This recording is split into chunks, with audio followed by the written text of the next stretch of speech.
Pencarian korban tanah longsor di Cilacap, Jawa Tengah masih terus dilakukan. Untuk mengetahui perkembangan pencarian, kita sudah terhubung bersama Kasih Operasi dan Siaga Kantor SAR Cilacap, Prio Prayuda Utama. Pak Prio, selamat petang. Selamat petang, Mbak. Pak Prio, hingga sore ini sudah ada penambahan korban yang ditemukankah Pak oleh tim gabungan?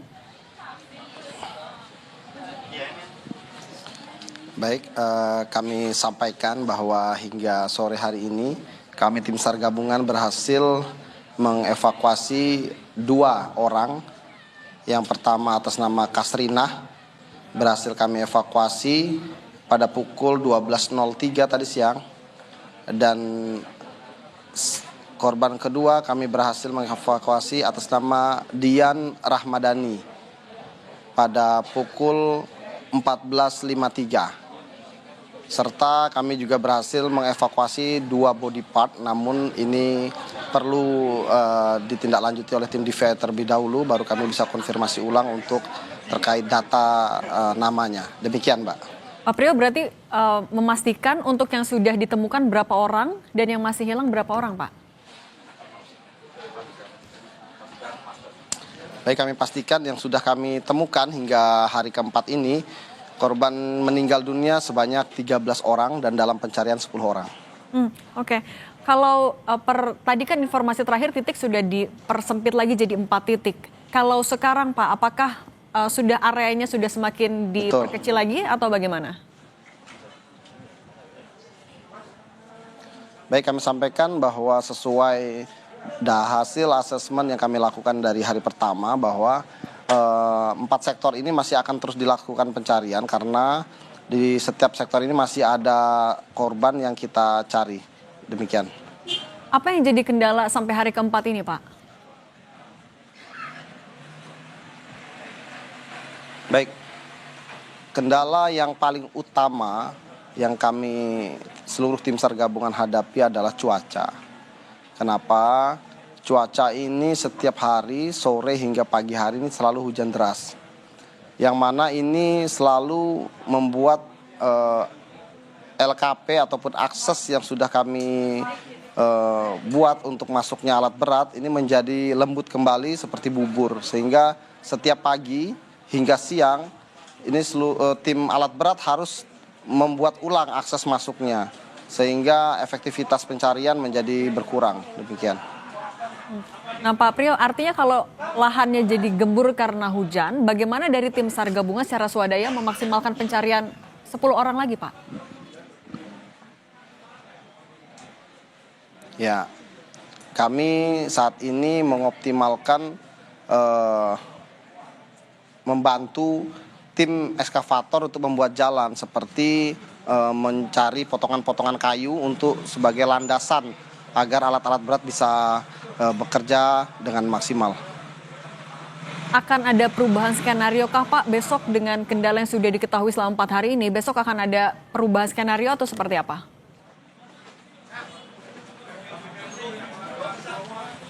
Untuk skenario besok, tentu kami perlu melakukan evaluasi untuk hasil pencarian hari ini.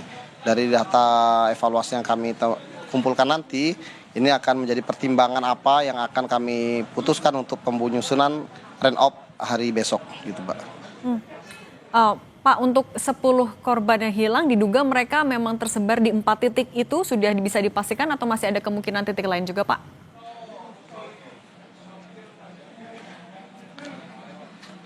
Kemungkinan untuk dia tersebar ke titik lain sangat mungkin, namun dari hasil asesmen mendalam yang kami lakukan kepada keluarga korban dan aparat desa, ini 80% lebih, bahkan mendekati 90% kami meyakini bahwa seluruh korban masih berada di titik yang kami tandai sebagai worksite. Pak Prio, kalau dengan kondisi yang masih hujan terus, bagaimana antisipasi dari tim SAR gabungan ketika melakukan evakuasi dengan adanya potensi longsor susulan? Ya, kami telah menunjuk safety officer di setiap worksite serta menunjuk tim pengamanan untuk mengawasi bagian mahkota longsoran sehingga apabila ada sedikit saja pergerakan yang dirasa mengkhawatirkan untuk tim penolong, ini kami sudah memberikan sinyal-sinyal evakuasi untuk diketahui oleh seluruh tim yang melaksanakan proses evakuasi di lapangan. Pak Priyo, tapi kalau di dekat titik pencarian korban, saat ini semua warga sudah diungsikan atau masih ada yang tetap tinggal di rumahnya, Pak?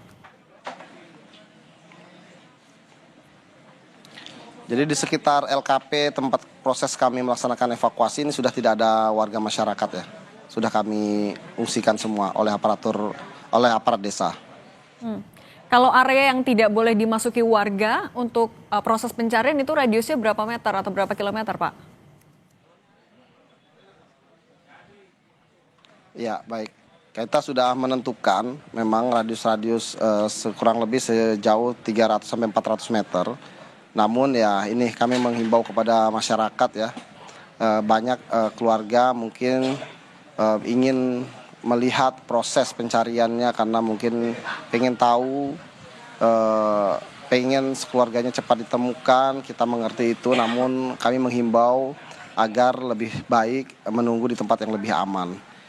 Ini perlu kami himbau di sini agar seluruh tim SAR gabungan juga bisa lebih maksimal dalam pelaksanaan operasi karena tidak mengurangi dalam hal mengamati orang-orang yang datang di proses di tempat LKP berada gitu. Pak Priyo, untuk semakin mempercepat pencarian 10 korban lagi, apakah masih dibutuhkan personil tambahan, alat berat atau mungkin K9 juga, Pak? Baik, kami sampaikan saat ini jumlah alat berat sudah sangat maksimal, sudah cukup. Kami sudah disupport 21 unit alat berat, sehingga ini sudah bisa dimaksimalkan di seluruh site. Nah, untuk personil juga sudah sangat cukup karena sudah ada lebih dari 700 personil tim SAR gabungan di lokasi. Ini tentu tinggal bagaimana kami tergantung pada cuaca. Nah, cuaca ini memang betul-betul jadi kendala utama sebenarnya dari hari pertama sampai sekarang karena peringatan dari BMKG menunjukkan setiap 2 hari ini adalah cuaca ekstrim yang ditandai dengan hujan deras dan kilat petir demikian. Dari tim SAR gabungan ada target juga, Pak, akan bisa semuanya ditemukan pada hari keberapa kalau melihat kondisi seperti ini?